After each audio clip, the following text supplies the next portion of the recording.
ओम नमो भगवते वासुदेवाय। ओम नमो भगवते वासुदेवाय।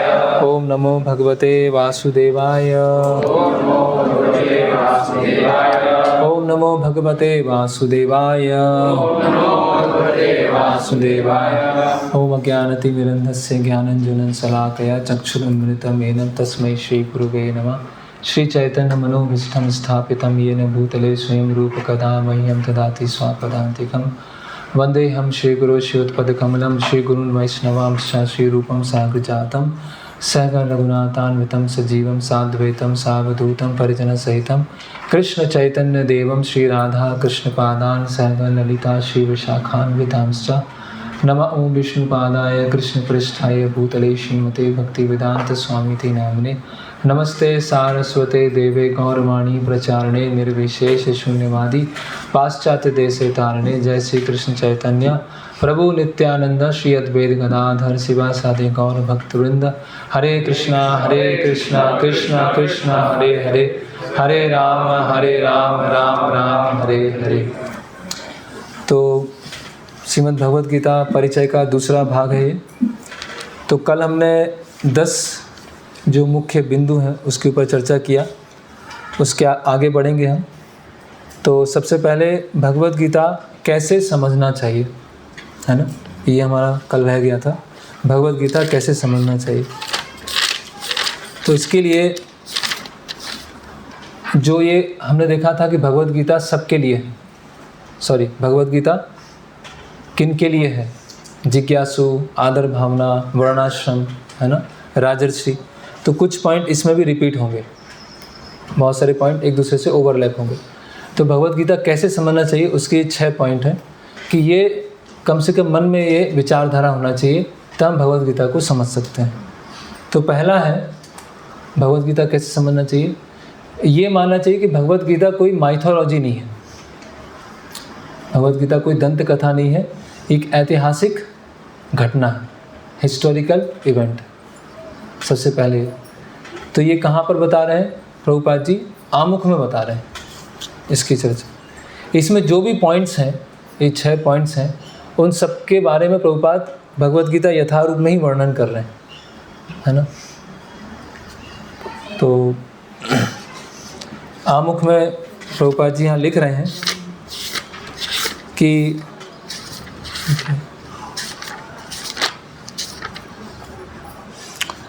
भगवद गीता यथारूप को प्रस्तुत करने का एकमात्र उद्देश्य बद्ध जिज्ञासुओं को उस उद्देश्य का मार्गदर्शन कराना है जिसके लिए कृष्ण इस धरा पर ब्रह्मा के एक दिन में एक बार अर्थात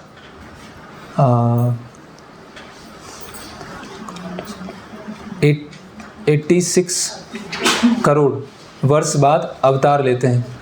भगवद गीता में इस उद्देश्य का उल्लेख हुआ है और हमें उसे उसी रूप में ग्रहण लेना चाहिए, अन्यथा भगवद गीता तथा उसके वक्ता भगवान कृष्ण को समझने का कोई अर्थ नहीं है। फिर भगवान कृष्ण ने सबसे पहले लाखों वर्ष पूर्व सूर्य देव से भगवद गीता का प्रवचन किया था। हमें इस सत्य को स्वीकार करना होगा और कृष्ण के प्रमाण की गलत व्याख्या किए बिना भगवद गीता के ऐतिहासिक महत्व को समझना होगा। देखिए, भगवद गीता के ऐतिहासिक महत्व को समझना होगा। कहने का मतलब क्या है कि जस्ट कोई एलेगोरी नहीं है, ये उपमा नहीं है भगवद गीता। जैसे बोलते हैं ना, कुरुक्षेत्र शरीर है, पांडव इंद्रियां हैं, तो ऐसा नहीं कि समझाने के लिए, ये वास्तव में हुआ है। ये कुरुक्षेत्र युद्ध और भगवद गीता जो बताई है वो क्या है? एक ऐतिहासिक घटना है।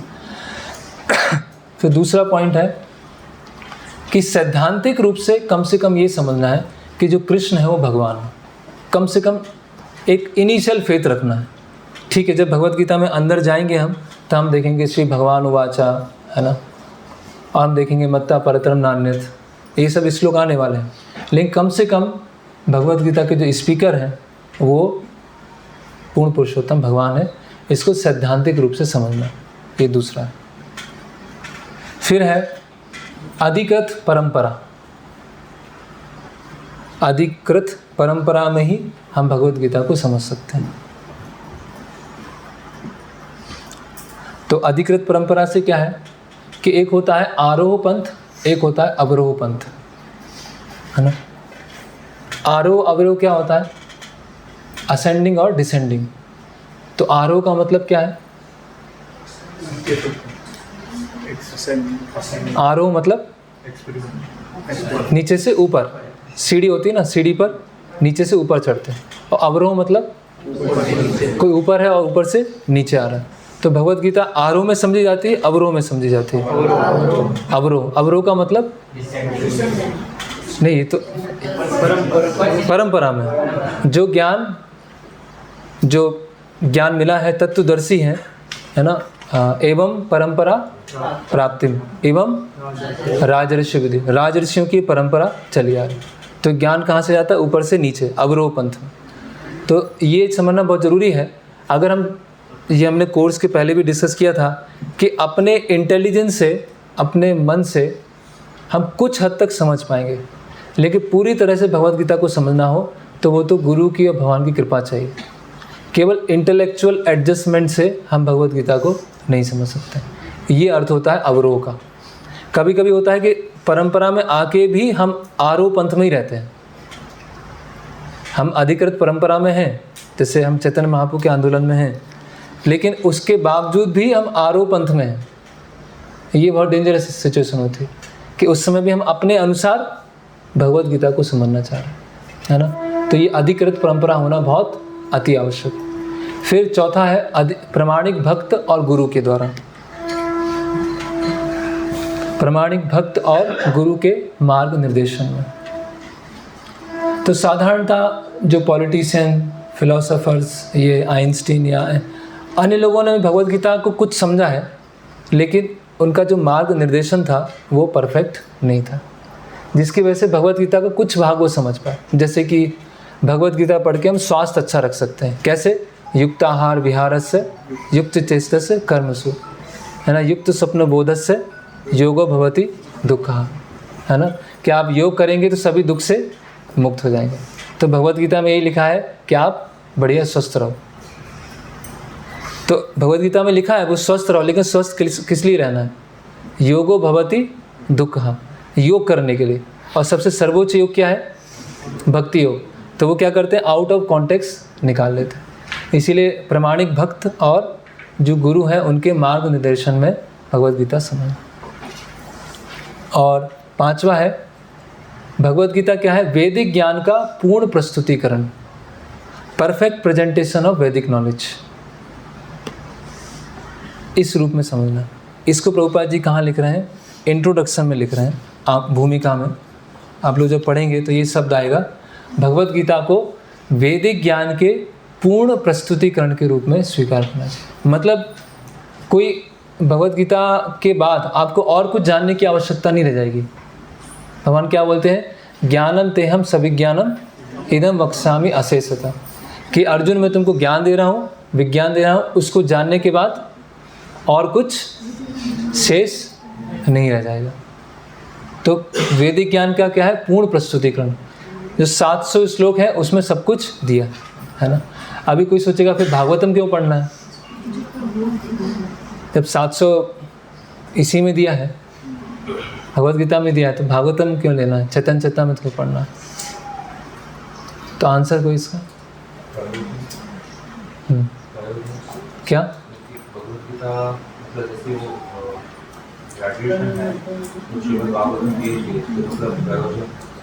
लेकिन हम तो यहाँ देख रहे हैं वैदिक ज्ञान का पूर्ण प्रस्तुतिकरण। वो सही आपने बोला है कि ये अंडर ग्रेजुएट है और पोस्ट ग्रेजुएट है और चैतन्य चरितामृत PhD, लेकिन फिर ये इसको कैसे बताएंगे वैदिक ज्ञान का पूर्ण प्रस्तुतिकरण? हाँ, जो भगवत गीता के प्रिंसिपल हैं उसको लाइफ में कैसे अपनाया है वो भागवतम। जैसे शरणागति के बारे में है, तो शरणागति के बारे में किस ने? नारद मुनि ने, है ना। फिर तीसरे स्कंद में कर्दम मुनि है, कपिल मुनि, ध्रुव महाराज। तो भगवत गीता की शिक्षाओं को ही जीवित रूप में भागवतम में, तो ऐसा अंतर नहीं है। तो वैदिक ज्ञान का पूर्ण प्रस्तुतिकरण। और छठा क्या है भगवत गीता? अपौरुष। ये बहुत इंपॉर्टेंट समझना है। भगवत गीता क्या है? अपौरुष। अपौरुष मतलब अपौरुष चार तरह की ह्यूमन एरिया जो साधारण पुरुष ने नहीं लिखा है। साधारण पुरुष में 4 तरह के दोष होते हैं, तो भगवत गीता में 4 तरह के दोष नहीं है।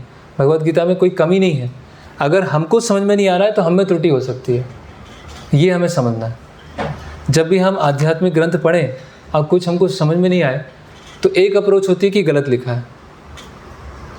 जैसे कई लोग बोलते हैं कि आपके जो वैदिक शास्त्र हैं उसमें तो घी का सागर है, दूध का सागर, ऐसा कुछ होता है क्या?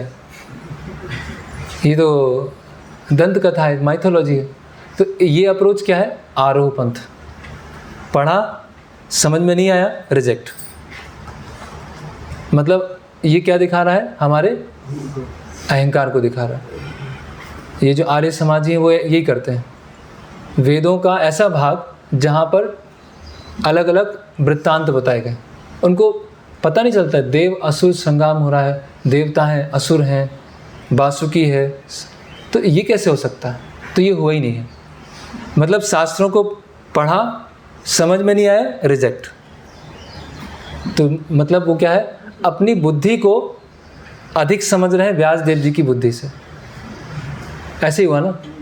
जैसे भगवत गीता आपने पढ़ा और समझ में नहीं आया, तो एक अप्रोच क्या है?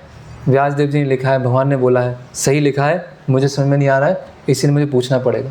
दूसरा अप्रोच क्या है? अरे ये तो गलत है, ऐसा तो हो ही नहीं सकता, इसको तो मैं प्रूफ करके बताऊंगा कैसे गलत। क्योंकि आधुनिक जो विद्वान हैं वो ऐसे ही पढ़ते हैं, शास्त्रों को वो इसी तरह से पढ़ते हैं कि जो भी उनके अनुभव से परे की चीज़ है उसको वो रिजेक्ट कर देंगे, जो भी उनके अनुभव के अंदर आ रहा है उसको वो स्वीकार कर लें। तो भगवत गीता क्या है? अपौरुष। ये समझना है कि भगवत गीता में किसी भी तरह की कोई त्रुटि नहीं है। अगर हमें समझ में नहीं आ रहा है तो वो हमारी त्रुटि हो सकती है। उसी तरह से श्रील प्रभुपाद जी के जो तात्पर्य हैं वो क्या है? अपौरुष। क्यों है? क्योंकि वो अधिकृत परंपरा प्रामाणिक गुरु के माध्यम से आ रहा है ना। तो गुरु में कमी हो सकती है, लेकिन गुरु जो संदेश दे रहे हैं जिनका, वो पूर्ण हो सकता है, वो परफेक्ट हो सकता है। तो प्रभुपाद जी के जो तात्पर्य हैं वो भी क्या है? अपौरुष है, परफेक्ट है। ठीक है, अभी वो हमको समझ में नहीं आया वो अलग बात। ऐसे कई तात्पर्य हैं प्रभुपाद जी के जो लगता है कि प्रभुपाद जी ने ऐसा क्यों लिखा है ना। हम भगवत गीता में भी देखेंगे ऐसे कुछ तात्पर्य आएंगे। तो ये 6 हमारे अंदर होना चाहिए भगवत गीता समझने के लिए। भगवत गीता एक ऐतिहासिक घटना है, अधिकृत परंपरा, प्रामाणिक भक्त और गुरु के माध्यम से सैद्धांतिक रूप से ये समझना कि कृष्ण पूर्ण पुरुषोत्तम भगवान है, वैदिक ज्ञान का पूर्ण प्रस्तुतिकरण और अपौरुष्य। तो ये 6 चीज़ें होना चाहिए, तब हम भगवत गीता को समझ पाएंगे। नहीं तो क्या होगा? हम अपनी इंटेलिजेंस को शास्त्रों की इंटेलिजेंस से अधिक समझेंगे, अपनी इंटेलिजेंस को व्यास देव जी की इंटेलिजेंस से अधिक समझेंगे। और अधिकतर लोगों से यही मिस्टेक होती है। अधिकतर लोग यही मात खाते हैं कि पढ़ते हैं, श्रद्धा होती है, जब समझ में नहीं आता है तो उसको बहुत छोड़ देते हैं। ओके, तो ये भगवत गीता कैसे समझना चाहिए हो गया। अगला टॉपिक है, किसी कोई प्रश्न है इसमें? परंपरा में मतलब भी आरोही। हाँ, कोई परंपरा में आ रहा है, उसका एग्जाम्पल हम खुद हो सकते हैं। जैसे मान लीजिए हमने परंपरा में दीक्षा लिया है, हम परंपरा से जुड़ गए, अवरोह पंथ से जुड़ गए। ठीक है, अभी हमने प्रभुपाद जी की बुक्स पढ़ना चालू किया और हम सोच रहे हैं कि जो मुझे समझ में नहीं आ रहा है वो सही नहीं है। तो हमारी अप्रोच क्या है समझने की? मेरी बुद्धि मेरा मन। तो हम मिस्टेक कर जाएंगे, लेकिन मुझे समझ में नहीं आ रहा है, लेकिन है तो सही है। ऐसे प्रभुपाद जी के बहुत सारे अलग तात्पर्य हैं जो थोड़ा दिमाग को हिलाने वाले हैं। हमें लगेगा ये कैसे हो सकता है। अभी एग्जाम्पल मुझे याद नहीं आ रहा है। जैसे हाँ, एक एग्जाम्पल है कि हर अणु के अंदर आत्मा होती है, हर अणु में आत्मा होती है। अभी अणु तो क्या होता है? डेड होता है, उसमें आत्मा कहाँ से आई?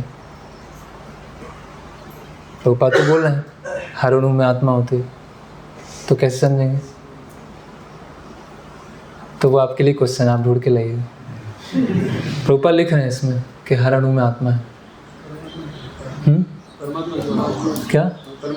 परमात्मा की शक्ति की वजह से। परमात्मा की शक्ति की वजह से वो अणु घूम रहा है। तो आत्मा परमात्मा मतलब वो जो आत्मा है अल्टीमेटली परमात्मा का ही अंश है।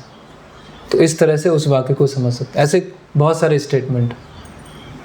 तो परंपरा में आके भी हम आरोह पंथ में जा सकते हैं। अगर हम सोचें कि प्रभुपाद जी ने ये समझ में नहीं आ रहा है कैसे लिखा है। इसमें ये लोग जा सकते हैं जो इंटरप्रेट करते हैं प्रभुपाद के स्टेटमेंट्स को, ऋत्विकवादी हैं। हाँ ऋत्विकवादी हैं जैसे। हाँ, पूरा पिक्चर नहीं देखते हैं उसका। जैसे प्रभुपाद जी ने ऋत्विक सिस्टम चालू किया, लेकिन किस परिस्थिति में कितने समय के लिए वो चालू किया है, और शास्त्रों में उसके बाद दीक्षा का सिस्टम क्या बताया गया है, प्रभुपाद जी ने और अपने कन्वर्सेशन में कहाँ बोला है, बुक्स में कहाँ बोला है। इतने सारी चीज़ों को छोड़कर कुछ स्टेटमेंट्स हैं ऋत्विक के बारे में, उसको निकाल के अगर बताएं कि वो ऋत्विक सिस्टम सही है तो वो क्या हो जाएगा, परंपरा में है लेकिन आरोह पंथ में चले गए।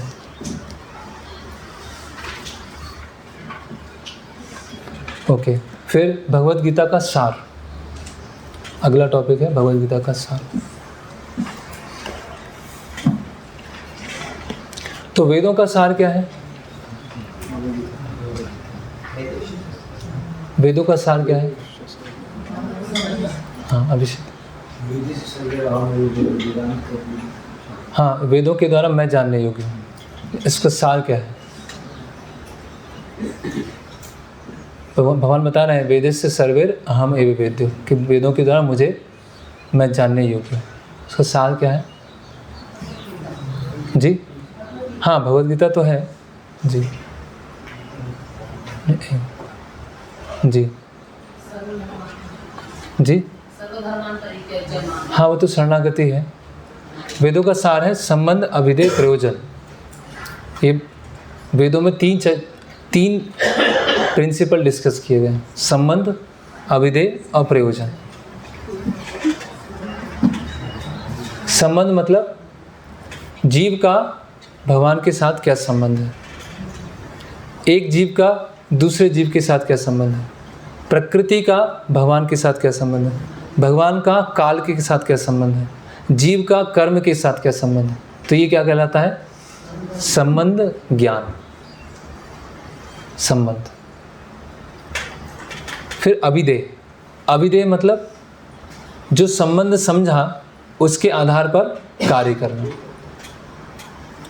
जैसे कि अनन्यश्चिन्तयन्तो माम ये जना परिपास सततम कीर्तयन्तो माम, कि मेरा भक्त कीर्तन करता है, मेरा चिंतन करता है। मन मना भव मद्भक्तो, मेरा चिंतन करो। भगवान के साथ संबंध समझ लिया, अब संबंध के आधार पर कार्य करना, वो कहलाता है अभिधेय। और उस संबंध के आधार पर जब कार्य करते हैं तो क्या प्राप्त होगा, उसे बोलते हैं प्रयोजन। तो इसमें लिख दीजिए संबंध के आगे ब्रैकेट में लिख दीजिए, आप लिख दीजिए, छोटे से लिखना है बस। क्या? अच्छा, आप लिख दीजिए। संबंध कृष्ण, अभिधेय भक्ति और प्रयोजन कृष्ण प्रेम। ये बहुत शॉर्ट में बताया।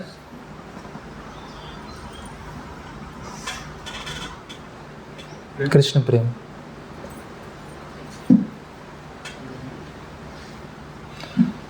तो भगवद गीता में ये तीनों हैं, संबंध भी है। संबंध का श्लोक बताइए, किसी को याद हो तो। कहाँ एक मिनट, हैंड रेज करके ऐसे।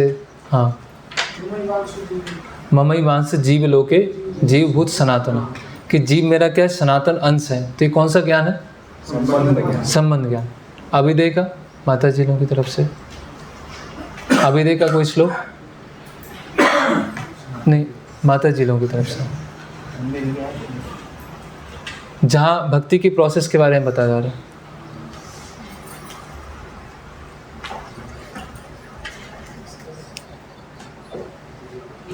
आप लोग गजेंद्र, यस, मन मना भव मद भक्तो मध्याजी माम नमस्कुरु। अभिधेय। प्रयोजन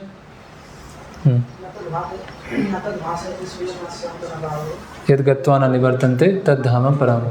यस, तो संबंध, अभिधेय, प्रयोजन, तीनों भगवत गीता में। लेकिन मुख्यतः क्या है भगवत गीता में? संबंध। मुख्यतः संबंध के बारे में चर्चा चल रही है। अभिधेय के बारे में किस में है? श्रीमद् भागवतम में। और प्रयोजन किस में है? चैतन्य चरितामृत, है ना। तो संबंध,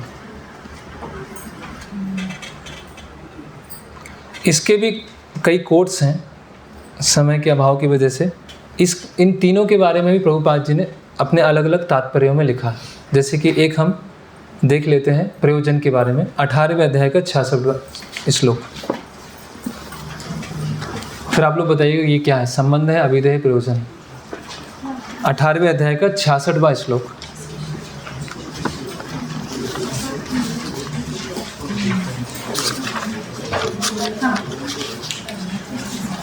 इसका अंतिम पैराग्राफ जो है, ठीक है, वही मैं पढ़ता हूँ, आप बताइएगा। 609, page number 609। Okay. Shri Krishna की सुंदर छवि के प्रति मनुष्य को आकृष्ट होना चाहिए। उनका नाम कृष्ण इसलिए पड़ा क्योंकि वे सर्व आकर्षक हैं। जो व्यक्ति कृष्ण की सुंदर सर्वशक्तिमान छवि से आकृष्ट होता है वह भाग्यशाली होता है। क्या है ये? संबंध, अभिधेय, प्रयोजन क्या है? बताइए। और कोई? प्रयोजन। 3 में से एक तो हो गई।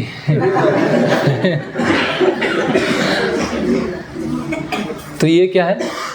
प्रयोजन है। प्रयोजन मतलब भगवान कृष्ण से आकृष्ट होना। तो श्री कृष्ण की सुंदर छवि के प्रति मनुष्य को आकृष्ट होना चाहिए, ये प्रयोजन। ठीक है, एक टेस्ट और लेते हैं। 18वें अध्याय का 78वां श्लोक।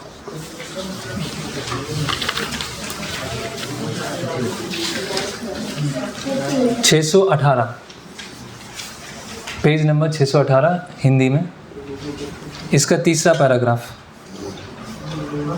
मैं पढ़ता हूँ। 618 page number paragraph 3। Bhagavad Gita में 5 प्रमुख विषयों की व्याख्या की गई है। भगवान, भौतिक जीव, प्रकृति, जीव, शाश्वत काल और सभी प्रकार के कर्म, सब कुछ भगवान कृष्ण पर आश्रित है। परम सत्य की सभी धारणाएं, निराकार ब्रह्म, अंतर्यामी परमात्मा तथा अन्य दिव्य अनुभूतियाँ भगवान के दिव्य ज्ञान की कोटि में सन्निहित हैं। यद्यपि ऊपर से भगवान, जीव, प्रकृति और काल भिन्न भिन्न प्रतीत होते हैं, लेकिन ब्रह्म से कुछ भी भिन्न नहीं है। क्या है ये? संबंध ज्ञान। करेक्ट। तो 5 विषयों के बारे में विश्लेषण किया गया। ओके। फिर ये एक छोटा सा चार्ट है, आप देख सकते हैं, वो क्रॉस बना हुआ है ना। तो ये समझने के लिए है भगवत गीता के सार को। ये एक श्री चैतन्य चरितामृत में एक आता है, सर्वज्ञ एक ब्राह्मण होते हैं और किसी गरीब के घर जाते हैं। एक सर्वज्ञ ब्राह्मण है, सर्वज्ञ एस्ट्रोलॉजर हैं, ज्योतिष हैं, और किसी गरीब के घर जाते हैं और बोलते हैं कि आपके पिता ने एक खजाना छुपा के रखा है। आपके पिता ने क्या है? एक खजाना छुपा के रखा है। तो वो जो ब्राह्मण होते हैं वो खजाना ढूंढने चले जाते हैं। तो बोलते हैं कि मैं आपको डायरेक्शन बताता हूँ कहाँ जाना है। वो बताते हैं कि अगर आप उत्तर में जाएंगे, अपना जो घर है उसके उत्तर में जाएंगे तो आपको सांप मिलेगा। अगर आप पश्चिम में जाएंगे तो एक भूत मिलेगा, है ना। और अगर आप दक्षिण में जाएंगे तो बहुत सारे कीड़े मकोड़े मिलेंगे। तो आप इन 3 दिशाओं में मत जाना। कहाँ पे जाना है? पूर्व दिशा में जाना है ना। तो पूर्व दिशा में क्या है? पूर्व दिशा में मायापुर, पूर्व दिशा में, है ना। तो इसीलिए चैतन्य महाप्रभु मायापुर, और पूर्व दिशा में आपको क्या मिलेगा? धन मिलेगा। तो वो धन क्या है? Devotion service. ठीक है। ऊपर नॉर्थ में क्या है?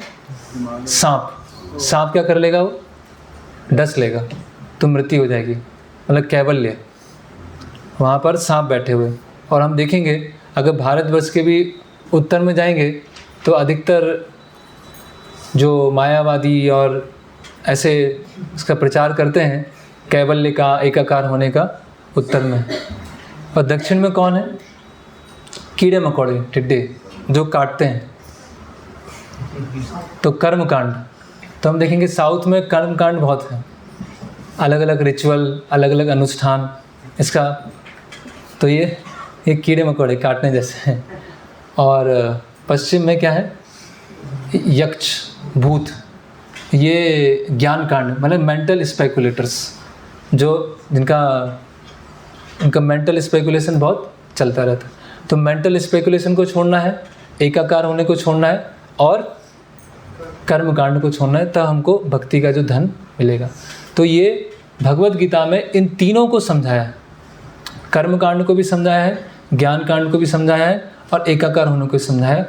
और तीनों कैसे गलत हैं और भक्ति वास्तविक धन है, इसके बारे में भगवत गीता में समझाया गया। तो ये चार्ट आप बना सकते हैं।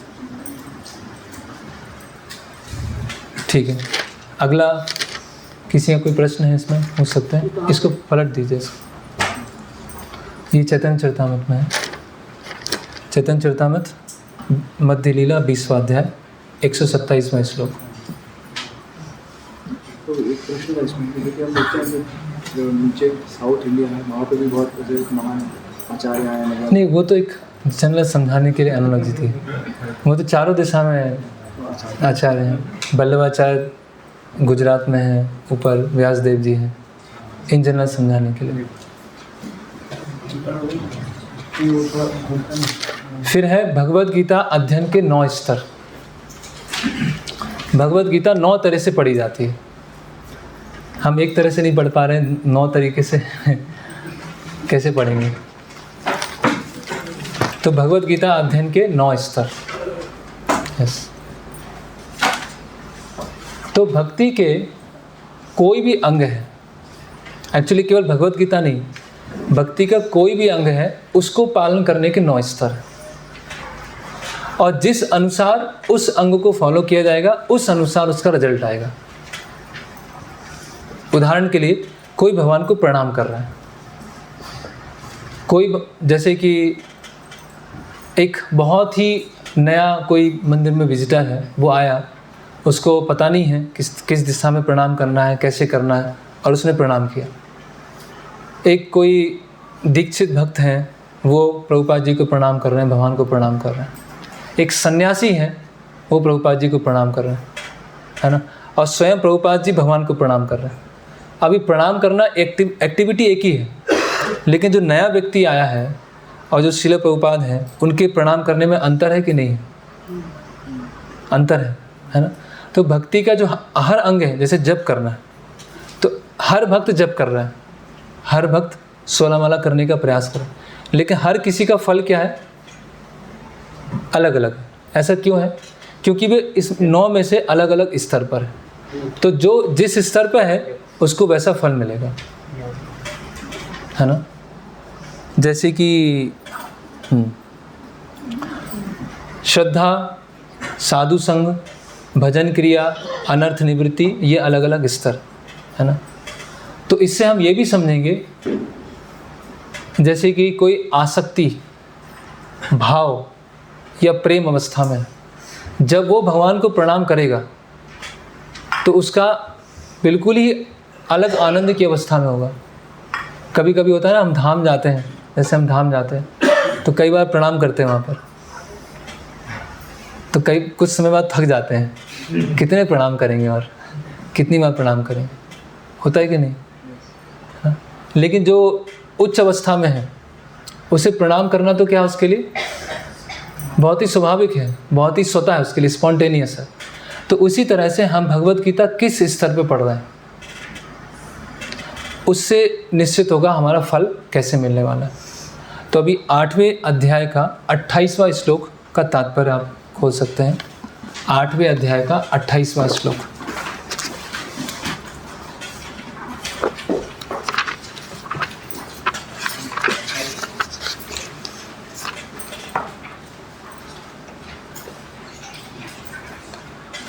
कोई पढ़ेंगे आप में से? पीछे कोई पढ़ेंगे? माइक, त्रिलोक पढ़िए। हाँ पढ़िए। 324 नंबर पेज है, उसका अंतिम पैराग्राफ।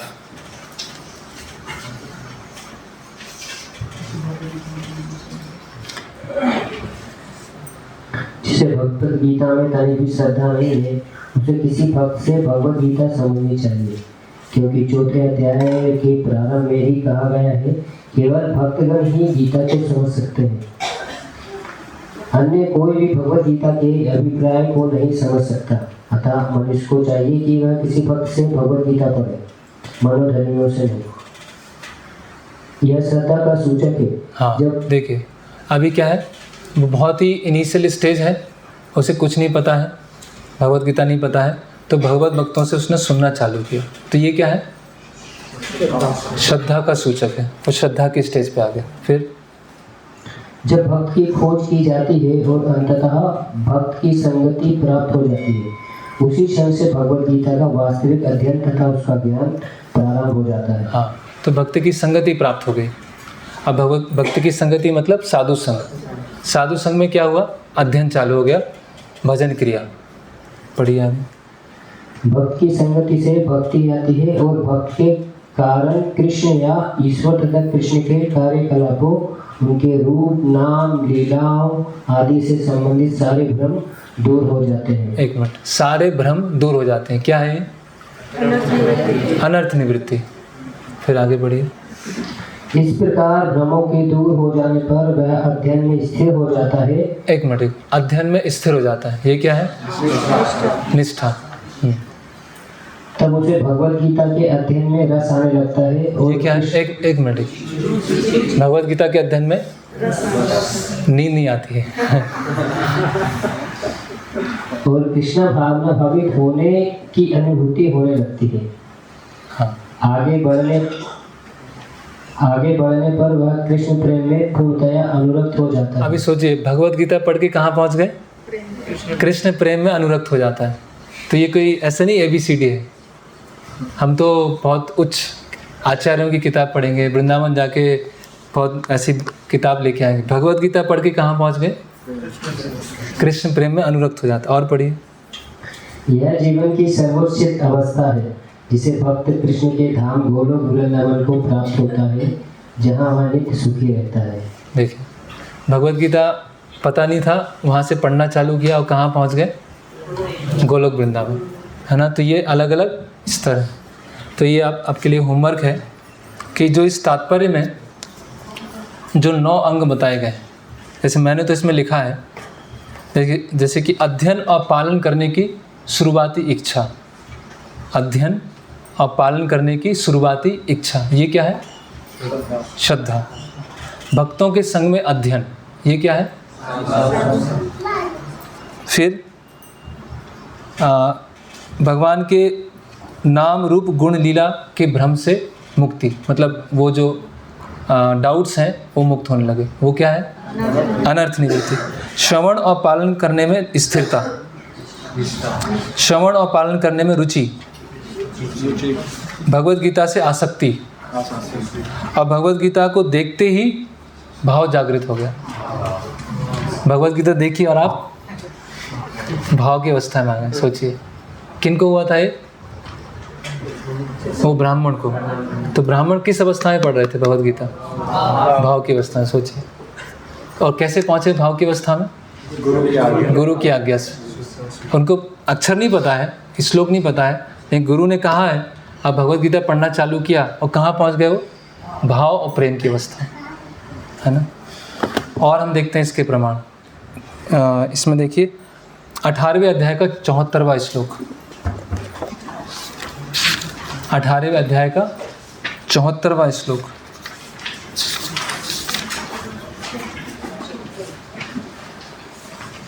माइक, हाँ पढ़िए, अनुवाद पढ़िए इसका। संजय ने कहा, इस प्रकार मैंने कृष्ण तथा अर्जुन इन दोनों महापुरुषों की वार्ता सुनी और यह संदेश इतना अद्भुत है कि मेरे शरीर में रोमांच हो रहा है। क्या है ये? भाव और प्रेम की अवस्था कि अर्जुन और कृष्ण का संवाद सुनाओ, क्या हो रहा है? रोमांच हो रहा है। तो ऐसा हो रहा है किसी के भगवद गीता सुन के? ओके, फिर 18वें अध्याय का 75वां श्लोक, इसका अगला। इसमें बताया है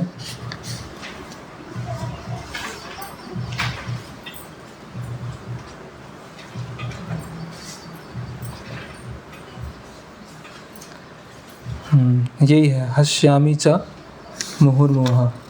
हाँ, ये सॉरी 76वां श्लोक, 76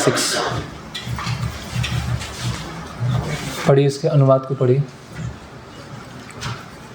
हे राजन, जब मैं कृष्ण तथा अर्जुन के मध्य हुई इस आश्चर्यजनक तथा पवित्र वार्ता का बारंबार स्मरण करता हूँ तो प्रति क्षण आह्लाद से गदगद हो उठता हूँ। तो क्या हो रहा है? भगवद गीता सुन के क्या हो रहा है? प्रति क्षण आह्लाद से गदगद हो जाता हूँ, एक्सटेसी आ रही है। तो एक्सटेसी तब नहीं आएगी जब हम भगवान की लीला सुनेंगे। भगवद गीता पढ़ेंगे तो ही हम एक्सटेसी में जा सकते हैं, अगर हम भाव और प्रेम की अवस्था में। कहने का मतलब क्या है कि भगवद गीता ऐसा नहीं है कि शुरुआत के दिनों के लिए है ना। भगवद गीता शुरुआत में भी है, मध्य में भी है और अंतिम में भी है, और अंत के बाद में भी जो चीज़ आती है उसमें ही भगवद गीता है। तो क्योंकि जो भक्ति है, भक्ति में शुरुआत और अंत दोनों सेम होती है। जैसे भक्ति में जप करना है, प्रसाद लेना है, प्रणाम करना है, भगवद गीता का अध्ययन करना है, जो अभी हम कर रहे हैं वो भी बाद में ही करेंगे, लेकिन अंदर की जो चेतना होती है वो परिवर्तित हो जाती है। बाद में भी हम प्रणाम करेंगे, बाद में भी प्रसाद लेंगे, है ना, बाद में भी मंगला आरती अटेंड करेंगे, बाद में भी भगवद गीता पढ़ेंगे, लेकिन जो चेतना है वो पूरी तरह से परिवर्तित होगी। तो ये जानने योग्य बात है। तो हर किसी को इसी तरह से, हर किसी को इस कोर्स के बाद अलग अलग फल प्राप्त होगा। ये भी है, हर किसी का अलग अलग फल होगा। जो जिस तरह से अध्ययन करेंगे, जिस तरह से फॉलो करेंगे, उनको उस तरह से उसका फल प्राप्त होगा, है ना। ओके, फिर अगला है, तो ये चार्ट आप बना के आइएगा, जो प्रभुपाद जी का तात्पर्य है श्रद्धा से लेकर प्रेम तक। तो कौन कौन सी स्टेज है, जैसे इसमें बता रहे हैं कि भगवद गीता पढ़ के प्रेम सबसे उन्नत, भगवद गीता अध्ययन में स्थिरता, है ना, भगवद गीता अध्ययन में रुचि, तो सारी स्टेज है इसमें। तो वो आप लिख के आइएगा, 9 यहाँ लिखिएगा, और भगवद गीता के अध्ययन में 9 कैसे कैसे स्टेज डेवलप होते हैं। ओके, अगला क्या है? भगवद गीता के ऊपर टीकाएं।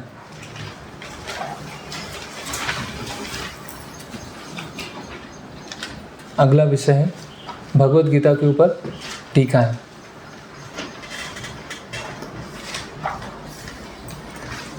तो ये एक थ्योरेटिकली है, ये हमको याद रहे तो अच्छा है, बस जानने के लिए तो लिख सकते हैं आप।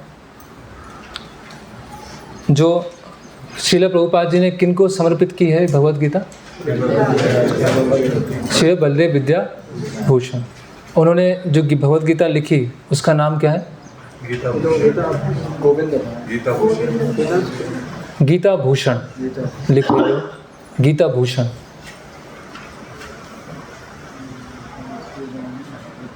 प्रभुपाद जी ने कौन सी टीका लिखी है?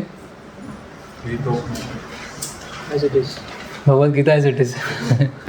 और गीतार गान और भगवद गीता यथारूप। विश्वनाथ चक्रवर्ती ठाकुर, उन्होंने क्या लिखा है? एक मिनट, सबको अवसर मिलना चाहिए। सारार्थ वर्षिणी, सारार्थ वर्षिणी, सार अर्थ उसकी वारिस, source of essential meanings, सारार्थ Varshini.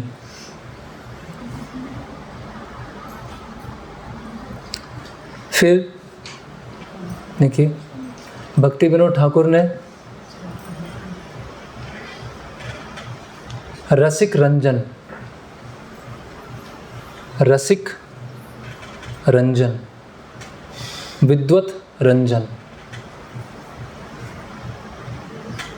रसिक रंजन, विद्वत रंजन।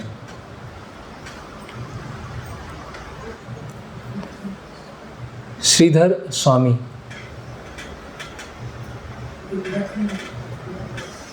सुबोधनी भाष्य, सुबोधनी भाष्य।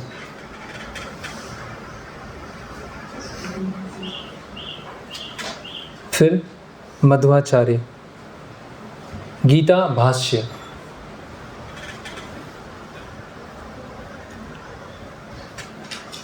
गीता भाष्य। एक प्रभुपाद जी का कन्वर्सेशन है डॉक्टर पटेल के साथ में जुहू बीच पर।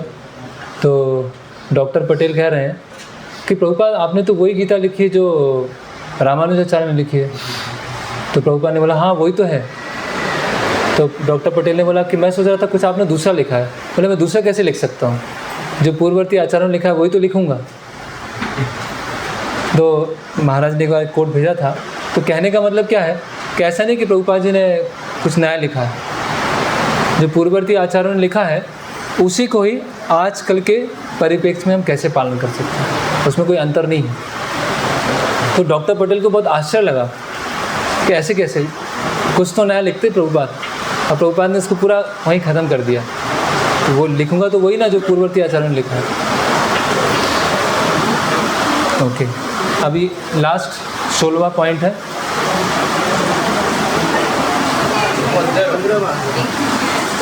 15वां कौन सा बचा है जी? क्या रिपीट करना है? हाँ, आप किन्हीं लिखा तो उनसे लिख लीजिएगा, क्योंकि वो केवल नाम ही है। प्रभुपाद जी ने लिखा है भगवद गीता यथारूप, गीतार गान। बलदेव विद्याभूषण ने लिखा है गीता भूषण। विश्वनाथ चक्रवर्ती ठाकुर ने लिखा है सारार्थ वर्षिणी, सारार्थ वर्षिणी। भक्ति विनोद ठाकुर ने लिखा है रसिक रंजन, विद्वत रंजन। श्रीधर स्वामी उन्होंने लिखा है सुबोधिनी भाष्य, और मध्वाचार्य ने लिखा है गीता भाष्य। ओके, और क्या बचा है? 15वां क्या क्या बचा?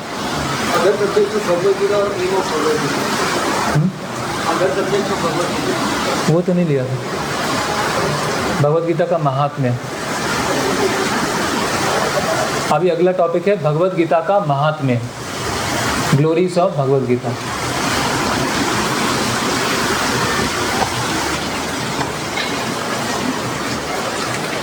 तो 18वें अध्याय का 74वां श्लोक।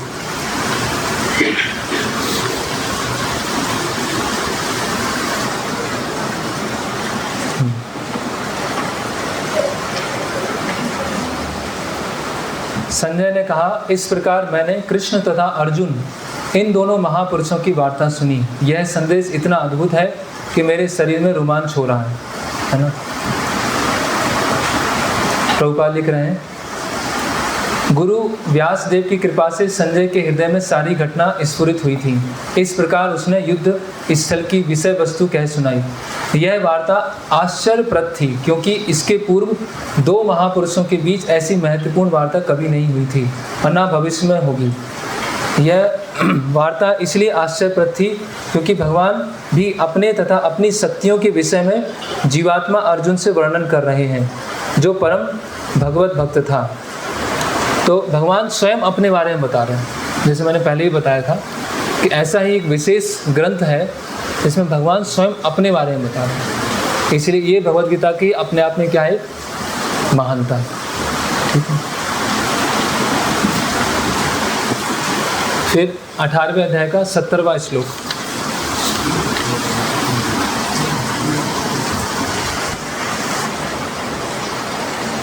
अठारहवें अध्याय का 70वां श्लोक। और मैं घोषित करता हूँ कि जो हमारे इस पवित्र संवाद का अध्ययन करता है वह अपनी बुद्धि से मेरी पूजा करता है। देखिए, तो अभी हम क्या कर रहे हैं? बुद्धि से भगवान की पूजा कर रहे हैं, है ना ये। और मैं घोषित करता हूँ कि जो हमारे इस पवित्र संवाद का अध्ययन करता है वह अपनी बुद्धि से मेरी पूजा करता है। ये दूसरा महात्म्य भगवद गीता का।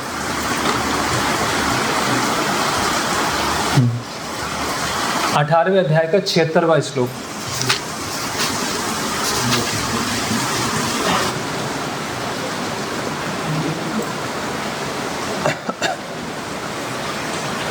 तात्पर्य में लिखा है, भगवद गीता का ज्ञान इतना दिव्य है कि जो भी अर्जुन तथा कृष्ण के संवाद को जान लेता है वह पुण्यात्मा बन जाता है और इस वार्तालाप को भूल नहीं सकता। जब कोई गीता को सही स्रोत से अर्थात प्रत्यक्षता कृष्ण से सुनता है तो उसे पूर्ण कृष्ण भावनामृत प्राप्त होता है। कृष्ण भावनामृत का फल यह होता है कि वह अत्यधिक प्रबुद्ध हो उठता है और जीवन का भोग आनंद सहित कुछ काल तक नहीं अपितु प्रत्येक क्षण करता है। थोड़ा सा इसमें हिंदी अनुवाद में, मतलब दिव्य अवस्था में पहुंच जाता है, हमेशा आनंद का अनुभव करता है, ये इसका। और अभी आप जाइए प्रथम अध्याय के थोड़ा सा 2 पेज पहले, भूमिका में गीता महात्म्य।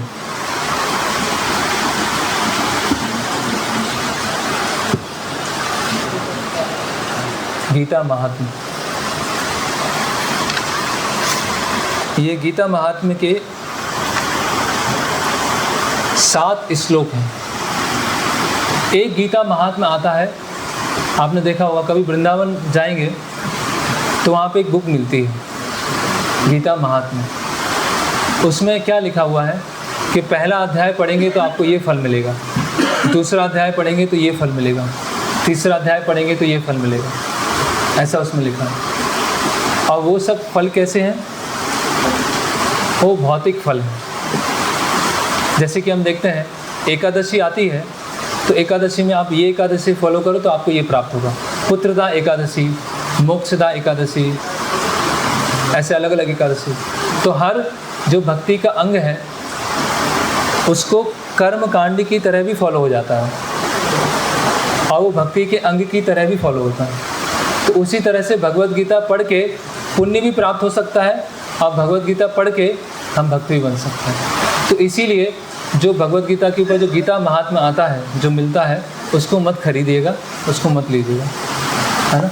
वो प्रमाणिक है, वो पद्म पुराण के अंदर ही लिखा है, लेकिन वो पुण्य है ना, अच्छा जन्म ऐश्वर्य फल उसके लिए। तो ये गीता महात्म्य किन्होंने लिखा है? किन्होंने लिखा है? आदि शंकराचार्य, है ना। तो ये गीता महात्म्य आदि शंकराचार्य ने लिखा। तो हम समझ सकते हैं कि जो आदि शंकराचार्य की जो वास्तविक में पहचान है, ओरिजिनल आइडेंटिटी है, वो क्या है? वो स्वयं भक्त है, क्योंकि वो शिव जी हैं। तो यहाँ बताया गया है, देखिए पेज नंबर 28।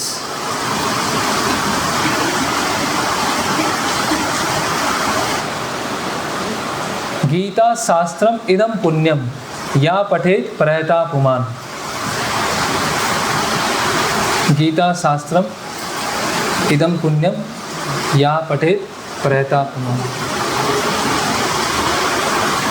भय शोकादि वर्जिता।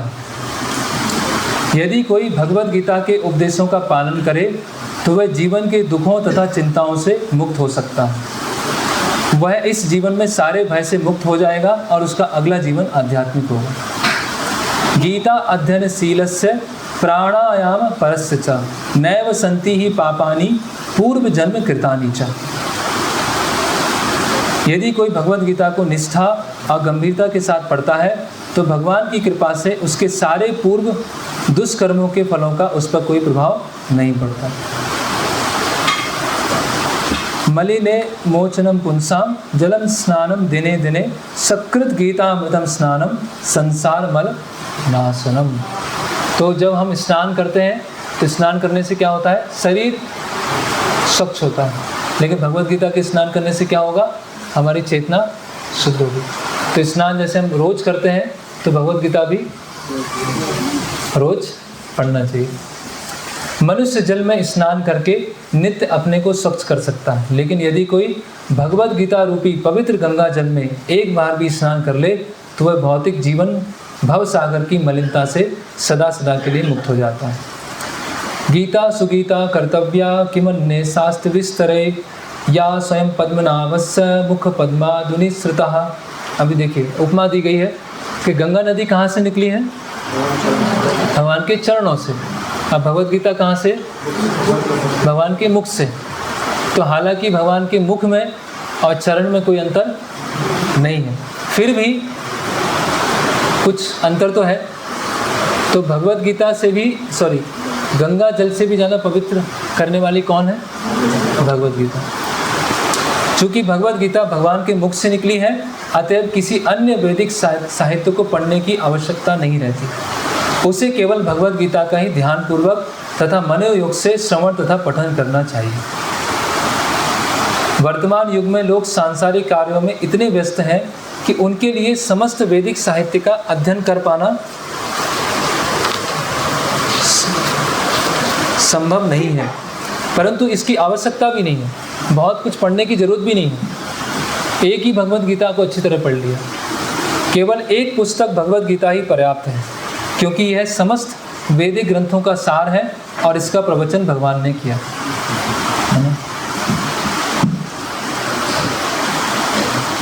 फिर भारतामृता सर्वस्य विष्णु भक्ता धुनिश्रुता गीता गंगोत्तकम पीत्वा पुनर्जन्म न विद्यते। जो गंगा जल पीता है वह मुक्ति प्राप्त करता है, अतः उसके लिए क्या कहा जाए जो भगवद गीता का अमृत पान करता हो। भगवद गीता महाभारत का अमृत है और इसे भगवान कृष्ण ने स्वयं सुनाया। सर्व उपनिषदो गावो दोग्धा गोपाल नंदना पार्थो वत्स सुधीर भोक्ता दुग्धम गीता मृतम महत। तो सारे उपनिषदों की तुलना किससे की गई है? गाय से की गई। गाय का सार क्या होता है? दूध। दूध को कौन दो रहे हैं? एक ग्वाला। और पीने वाले कौन है? बछड़ा। तो पूरे उपनिषदों का सार है गीतोपनिषद। और गीतोपनिषद कौन दे रहे हैं? भगवान कृष्ण। और पी कौन रहे हैं? अर्जुन। एकम शास्त्रम देवी की पुत्र गीतम एको देवो देवी की पुत्र एव एको मंत्रस्य तस्य नामानि यानि कर्माप्येकम तस्य देवस्य सेवा। एक ही शास्त्र हो, क्या? भगवद गीता। देवी की पुत्र गीतम, एक शास्त्र है देवी की पुत्र गीतम। एको देवो देवी की पुत्र एव, एक भगवान। कौन? भगवान श्री कृष्ण। एको मंत्रस्य तस्य नामानि यानि, एक मंत्र। हरे कृष्णा कृष्णा कृष्णा हरे हरे हरे राम राम राम हरे हरे कर्माप्येकम तस्य देवस्य सेवा। और एक ही कर्म हो, वो कृष्ण की सेवा करना, बस। तो इस तरह से ये गीता महात्म्य पूरा होता है। इसके पश्चात गुरु परंपरा, अगला पेज है गुरु परंपरा। एवं परंपरा प्राप्तिम एवं राजर्षियो विदु। यह भगवद गीता यथारूप इस गुरु परंपरा द्वारा प्राप्त हुई है। किनको ये पूरी गुरु परंपरा याद है? किनको याद है पूरी? नहीं याद? हाँ वही। तो इसको भी प्रयास करें याद करने का। और ऐसा बताया जाता है कि कोई भी संप्रदाय में जब हम सुबह उठते हैं तो उठते साथ सभी आचार्यों को स्मरण करना चाहिए कि उन आचार्यों के सेवक के रूप में मैं अपना दिन में सेवा करने वाला हूँ, है ना। तो एक भजन भी है, कृष्णा होइते चतुर्मुख होए कृष्ण सेवन मुख ब्रह्मा होइते नारदेर मति नारद होइते व्यास मध्य कहे व्यासदास पूर्ण प्रज्ञ पद्मनाभ। तो ये भजन है, अगर याद नहीं है तो आप जैसे सुबह उठें इस भजन को अपने फ़ोन में स्टार्ट कर लें, तो हमें पूरा दिन स्मरण रहेगा कि हम क्या हैं, ये परंपरा के जो आचार्य हैं उनके हम सेवक। तो इस परंपरा के बारे में हम डिटेल में चौथे अध्याय की तीसरे श्लोक में डिस्कस करेंगे जब चौथा अध्याय प्रारंभ होगा। अभी केवल ये जानने के लिए कि भगवद गीता जो लिखी गई है और ये परंपरा कैसी है, ये शिक्षा परंपरा है, ये दीक्षा परंपरा नहीं है। अभी शिक्षा परंपरा क्या होती है, दीक्षा परंपरा क्या होती है? दीक्षा परंपरा मतलब दीक्षा गुरु दीक्षा शिष्य, फिर दीक्षा गुरु दीक्षा शिष्य, दीक्षा गुरु दीक्षा शिष्य, ऐसे दीक्षा परंपरा। ये जो परंपरा है वो क्या है? शिक्षा परंपरा। शिक्षा गुरु शिक्षा शिष्य, फिर वो शिक्षा गुरु बने हैं, वो शिक्षा शिष्य। तो कहने का मतलब क्या है कि दीक्षा का जो सार है वो शिक्षा है। अगर दीक्षा लेने के बाद हम शिक्षा नहीं ले रहे हैं तो उस दीक्षा का कोई अर्थ है ना। दिव्य, दी मतलब दिव्य ज्ञान, क्षा मतलब क्षय। जब दिव्य ज्ञान लेने से सभी तरह के अनर्थ का क्षय हो जाता है, उसको बोलते हैं दीक्षा, है ना। तो दीक्षा का एसेंस है शिक्षा। इसीलिए यहाँ पर कई आचार्यों का जो आपस में संबंध है वो दीक्षा गुरु और दीक्षा शिष्य का नहीं है, शिक्षा गुरु और शिक्षा शिष्य, फिर शिक्षा गुरु शिक्षा शिष्य। जैसे हम देखते हैं श्री चैतन्य महाप्रभु, देखिए 22वें नंबर पर कौन है? श्री चैतन्य महाप्रभु। चैतन्य महाप्रभु के बाद कौन है? रूप गोस्वामी। वो कौन है? उनके दीक्षा शिष्य। रूप गोस्वामी के बाद रघुनाथ दास गोस्वामी और जीव गोस्वामी। वो कौन है? उनके शिक्षा शिष्य हैं, उनकी दीक्षा शिष्य नहीं है, उनके शिक्षा शिष्य। रघुनाथ दास गोस्वामी और जीव गोस्वामी ने दीक्षा किन से लिया? चैतन्य महाप्रभु से। शिक्षा किन से लिया? रूप गोस्वामी से। फिर कृष्णदास कविराज गोस्वामी, वो कौन है? रघुनाथ दास गोस्वामी के बोलिए शिक्षा शिष्य। कृष्णदास कविराज गोस्वामी ने दीक्षा नहीं लिया रघुनाथ दास गोस्वामी से, उनसे क्या लिया है? शिक्षा लिया। नरोत्तम दास ठाकुर, नरोत्तम दास ठाकुर के गुरु कौन है? लोकनाथ लोकेरा जीवन गाते हैं हम सुबह, तो लोकनाथ गोस्वामी उनके क्या है?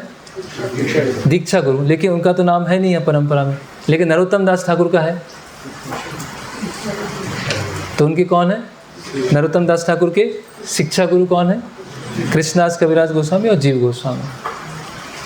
फिर विश्वनाथ चक्रवर्ती ठाकुर। तो यहाँ पूरा हम क्रम देखते हैं कहाँ तक? गौर किशोर दास बाबा जी महाराज तक, वो पूरा शिक्षा परंपरा चल रहा है। फिर गौर किशोर दास बाबा जी महाराज, उनके शिष्य हैं भक्ति सिद्धांत सरस्वती ठाकुर, उनके बाद है हमारे शिल प्रभुपाद, है ना। तो कहने का मतलब क्या है कि ये शिक्षा परंपरा है। और दूसरा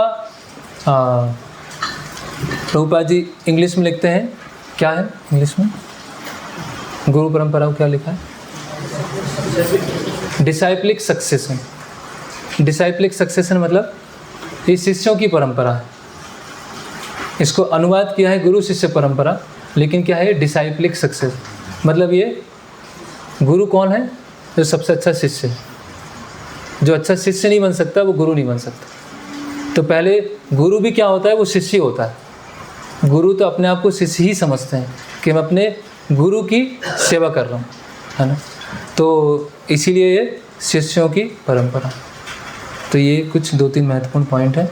तो अभी हम थोड़ा सा ब्रेक लेंगे 15 मिनट का, उसके बाद अध्याय 1 प्रारंभ करें। कुरुक्षेत्र के युद्ध स्थल में सैन्य निरीक्षण। हरे कृष्णा। किसी का कोई प्रश्न है, कुछ पूछना है, हो सकता है। एक्चुअली एक और छूट गया है नहीं, एम भगवद गीता अध्ययन का फल, अभी मुझे याद आया। तो 16 पॉइंट लिखाए थे, उसमें एक पॉइंट था भगवद गीता के अध्ययन का फल। तो उसको शॉर्ट में देख लेते हैं।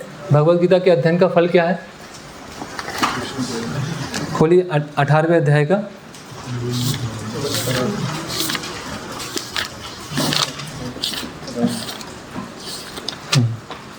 73वां श्लोक। 18वें अध्याय का 73वां श्लोक। ये श्लोक याद होना चाहिए सबको। रात में 12 बजे पूछा जाए तो भी याद होना चाहिए। अर्जुन उवाचा नष्टो मोह स्मृति लब्ध्वा त्वत्प्रसादात् म्यच्युत इष्टतोस्मि गत संदेहा करिष्ये वचनम तव। अगर पूरा श्लोक भी याद नहीं है तो ये 3 वर्ड याद हो। करिष्ये वचनम तव, भगवान जो आप बोलेंगे वो मैं करूँगा। अर्जुन ने कहा, हे कृष्ण, हे अच्युत, अब मेरा मोह दूर हो गया है। आपके अनुग्रह से मुझे मेरी स्मरण शक्ति वापस मिल गई है। अब मैं संशय रहित तथा दृढ़ हूँ और आपके आदेशानुसार कर्म करने के लिए उद्यत हूँ। करिष्ये वचनम तव। तो ये भगवद गीता का अध्ययन का फल है कि इस निष्कर्ष पे आ जाए कि जो गुरु हैं कृष्ण कहेंगे वो ही मुझको करना। हरे कृष्णा। कोई इसमें प्रश्न है तो पूछ लीजिए गीता सार में, गीता परिचय में।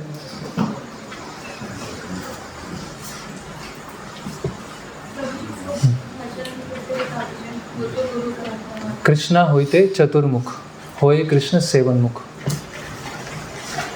कृष्णा होइते चतुर्मुख, होए कृष्ण सेवनमुख। इसे सर्च कर लीजिएगा। और कोई जिज्ञासा? ओके। हरे कृष्णा। श्रील प्रभुपाद की जय। भगवद गीता यथारूप की जय।